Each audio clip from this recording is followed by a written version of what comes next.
Avery. How's everybody doing? Wow, that good. You guys did not sleep where I slept last night. So I got the hotel I've gotten for the past every so many years I've come here, and it was loud.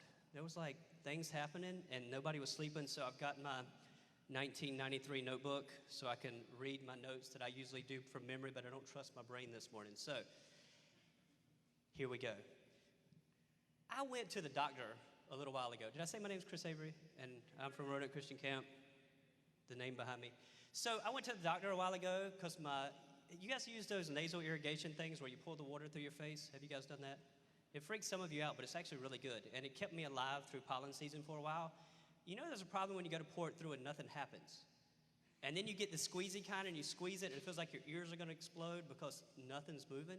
So I went to urgent care. I said, hey, I think I have a sinus infection. She said, I can't do anything for you. I think you got polyps in your nose. I was like, oh.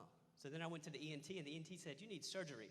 And the surgery looked like all these things I didn't understand. So I asked the lady what it was, and she said, pretty much they're going to cut your nose and make it straight, and they're going to put a breathe right strip on the inside, which involves putting stitches up there and pulling it back. And then they're going to run this wood planer thing up there and just eat everything up.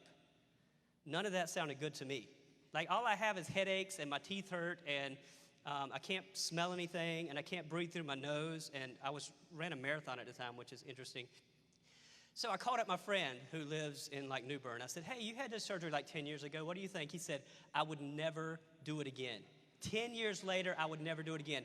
Then this girl that was in my youth group when I was a youth minister in Wilmington, she's like maybe 30 now. I said, hey, you just had this 2 weeks ago. She said, it was so bad over the weekend, I had to call the doctor and they doubled my narcotic prescription. Like, she might be an addict now, I don't know. But everybody I heard said, this is a bad idea, don't do it. The doctor said, it's fine. They don't know what they're talking about. Now, who do you trust, your friends or the doctor? I didn't trust nobody. I didn't know what to do.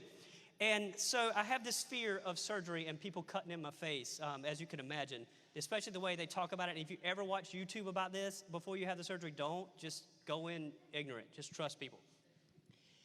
And so I got fear.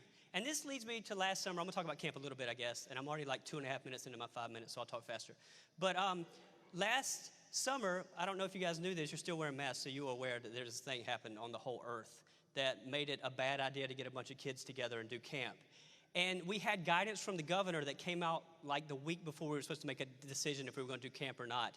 And everything looked like we should do it. And so we're having meetings as a board like we have real concerns. Is this safe? Is this smart? If we get one kid sick and it turns into like a massive outbreak, we get on the news and our camp is shut down forever.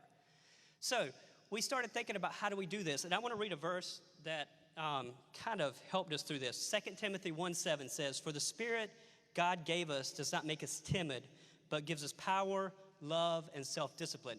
I'm going to squeeze this whole sermon in about 30 more seconds. So hold on tight. So the timid there, old time it used to say we weren't given a spirit of timidity, and some of them translate to fear. And the Greek word is like timid, but it's fear, not like the fear of God, like you're terrified, but a failure to act because you're afraid you're going to lose something. Like a failure to have surgery because the pain I have right now might not be as bad as the pain I'll have later. Or a fear of not doing camp because things could go bad. And power has to do with this ability to act. We have a spirit, we don't have a spirit of fear. We don't have a spirit of this failure to act. We have a spirit of power. If you can act, you should, if the love, the compassion is a key part, and this self-discipline was also translate into a sound mind. Use your good sense. Just because you can walk out, close your eyes and walk out on Market Street, you have the power and ability to do it, does not mean it's a good idea. Just because your fingers can type that post on social media because you've got all the rage in the world, the compassion says it's not a good idea. So we tried to put all this stuff together, and I can go through the process of how, but I have the luxury of hindsight right now, and I can look back and say, we made a good choice. We had 0 cases of COVID last year. We had over 400 campers come, which is less than half of the 1,000 we had the year before.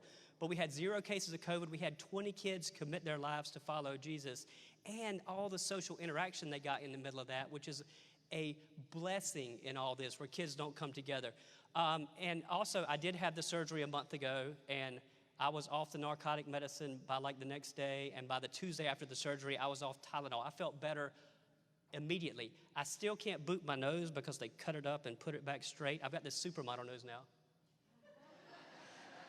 The good thing is everybody online gets like this close up. You guys don't even know how good I look from far away. I guess the lighting kind of brings it out. Also, as a side note that has nothing to do with it, and if we run over, it's my fault. Your lunch is late because I talked too long. But it sounds like there's another human talking through these speakers right now because I'm so nasally.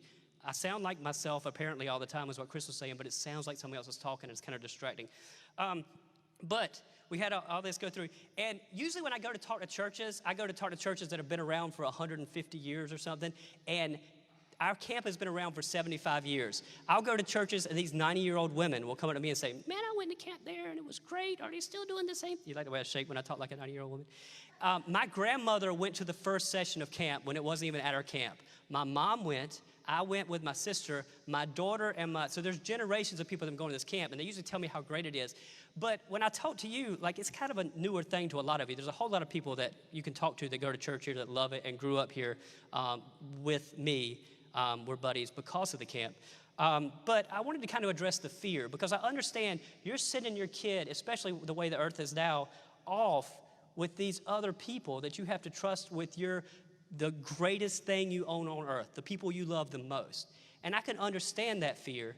So I just ask to think about, with compassion, with your sound mind, with the ability to act, is it a good idea?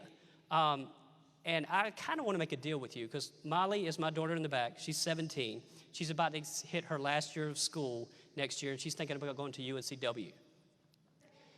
And I went to college. I squeezed what should have been 4 years into 7 years, so I understand what college is about.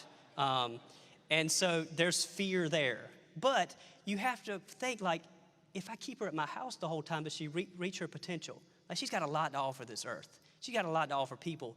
And if she doesn't reach her potential because we hold her inside and keep her so tight, is that the plan that God has for her? So I'll make you a deal. You trust us with your kids for a week at camp, and I'll trust you guys with my daughter for 2 years. In a couple of years, you keep an eye on her, you keep her straight. Is that a fair deal?